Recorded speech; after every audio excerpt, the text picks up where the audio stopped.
How we doing? Good. I had a chance to have the team select captains today, so I'll make that announcement first. The team voted Tyrod Taylor, Joel Bitonio, Britton Colquitt, Kirko, and Myles Garrett. And again, all those guys were voted on by their teammates. I think those are the guys that they see who demonstrate leadership qualities on and off the field. And, again, I let the players make that choice, and those are the guys that they picked. Really interesting dynamic, of all the guys that were picked. Again, Britton, this is his second year. So there's something that he does in the locker room that I think the guys really appreciate. I'm not surprised at Kirko. I'm not surprised at Joel. I'm not surprised at Tyrod. Not surprised at Myles because I think he's becoming that kind of player. And I think the more vocal he becomes, the better we'll become. So that's just going to be the challenge for him. Obviously, this is an exciting time. Opportunity to play here at home in front of our fans, in front of the Dog Pound against a division rival, really good Pittsburgh football team. We understand who we're playing. We understand what's at stake. It's opening day. It's a chance for us to go out and showcase our football team. We're looking forward to it. It's competition at the highest level. I think we all know that. They're the best of the best, one of the best in the AFC, and we respect that. But at the same time, our guys are excited about playing, and we're looking forward to it. As far as injuries are concerned, there's nothing really to report today. I think everybody's moving forward. Obviously, Burgess is still not out there yet, but outside of that, we're a very healthy football team. Ready to divulge your left tackle yet? No, still working through it. Probably Friday. I'll know for sure. I just want to get through practice, as I said to you guys, and kind of go from there before I make that choice. Are you using both guys during practice? I'm using all kind of guys during practice. Yeah, I owe it to a football team. I owe it to all involved to make sure we make the right choice to start the game.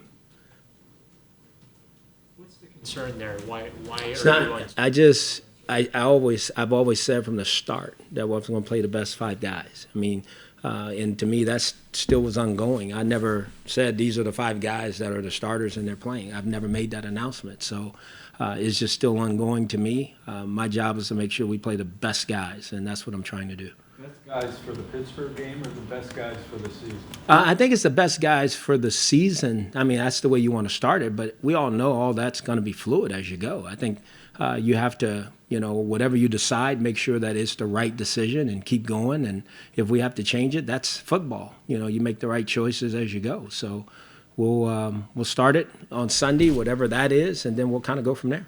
You say that you've told us a bunch of times Josh Gordon will not start.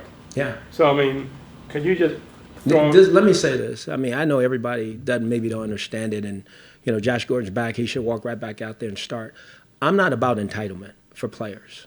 Okay, I'm about work. I'm about when guys are here, the guys that have been here the whole time working and busting their tail, and they're on the team and they play receiver too. And if a guy's going to be up for the game, why should I start him in front of them when they've done the most work? Right is right. We got to have some form of how we do business here in our building, and our players know that. So that's not new. I just wanted to make sure you guys knew he wasn't going to walk out there first. It didn't mean that he's not going to play. I never said that. He's just not going to start.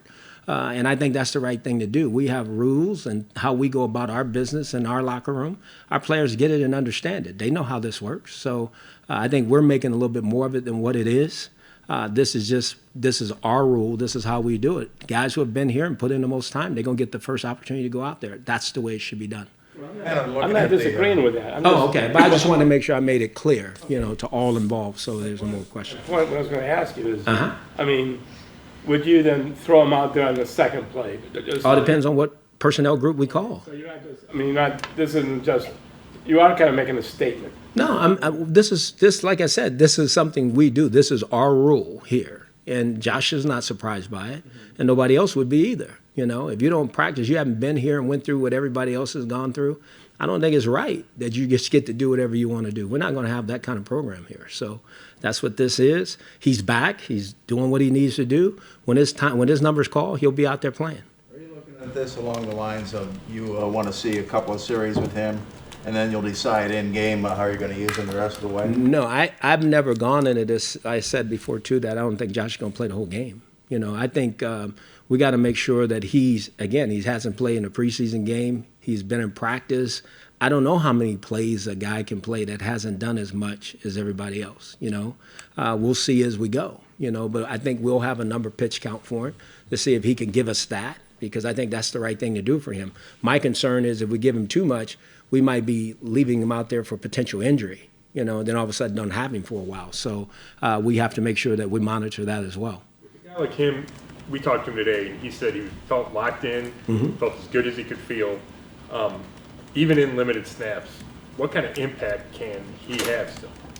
He can have a huge impact if he plays the way we know he can. I mean, obviously, a guy can run and catch and jump and do all those things. So we anticipate him having an impact on the football game. What that's going to be, that's going to show itself on Sunday. You've been around him a few years now. You've been through multiple comebacks with him. Does he seem different this time around? Oh, no question. Josh is in a much better place. He's done a great job.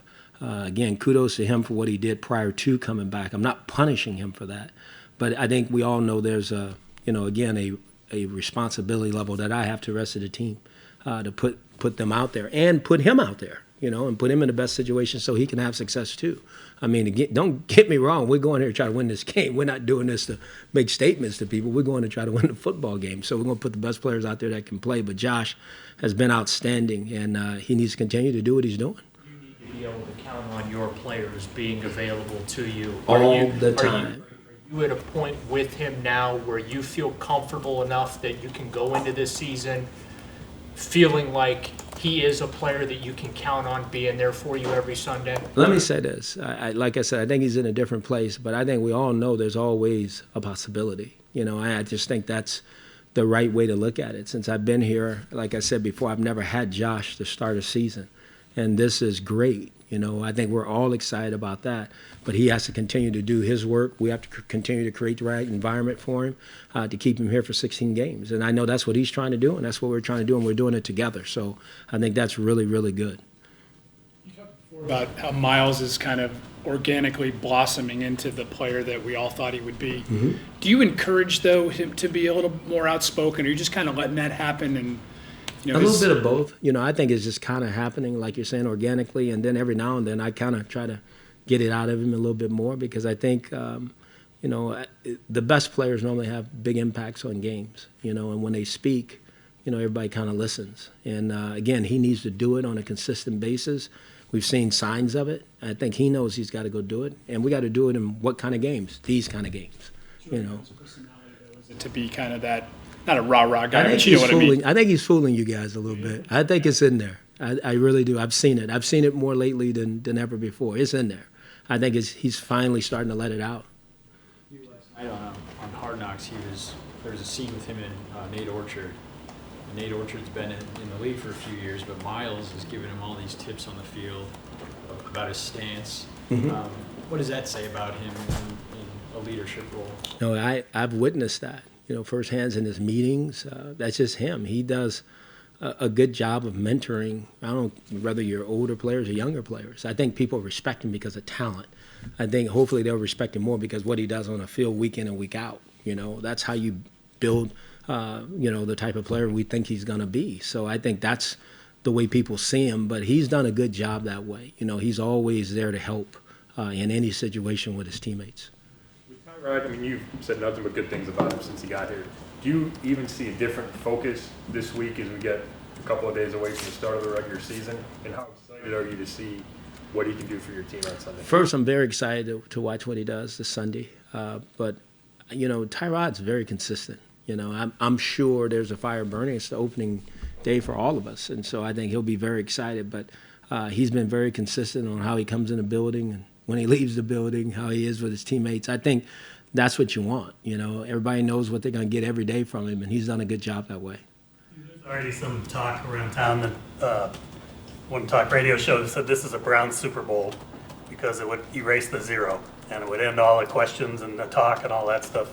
On that line, how important is it to get a win right out of the gate? Well, it's important to get a win because this is the game we're playing. I'm not going to say it's the Super Bowl. The Super Bowl is in February, but it's a huge game, for us.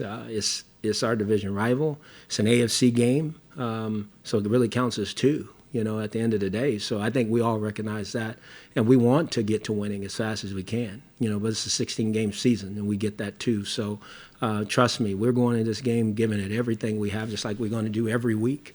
But obviously this is the Pittsburgh Steelers and the AFC North game, so we respect that. Any extra emphasis on it, coming off the records? I'm not going to say because of the record. There's just always an extra emphasis. You're playing the Pittsburgh Steelers. I mean, that within itself tells you that you got to make sure you buckle up, cross the T's, dot all the I's, and be ready to go. And again, it's the opening game of the year, so I'm not going to look at it as extra emphasis. We emphasize every game we play, So we're looking forward to it. So how helpful has Todd Haley been already getting ready for this? I'm sorry? How helpful has Todd Haley been getting ready for this? Again, I think Todd, obviously he got his things he's got to worry about as the offensive coordinator, as well as Greg is on defense and Amos on special teams. So, again, when you leave a place and you get ready to play them, you want to make sure that where you left, that they know you're doing a good job and that you're helping the organization you came to. We all want that, but at the same time, I think Todd's a pro as a coach. He understands the emotions of it all, and he's going to handle that the right way and make sure this offense is ready to play. Denzel Ward, Antonio Brown matchup. What do you tell Ward, or Greg Williams tell Ward? Cover it. That's what it comes down to. It won't be just him. It's it's our defense against their offense. Obviously, Antonio's a tremendous football player. One of the best in this league at playing wide receiver. We're going to have to always know where he is and what he's attempting to do, and we got to get him shut down. But it won't be just Denzel trying to do that. We all have to do that as a defense, and so I think that's going to be important throughout this game. Harrison is listed with a knee. Is that anything that would affect your left tackle decision? No, he's practiced.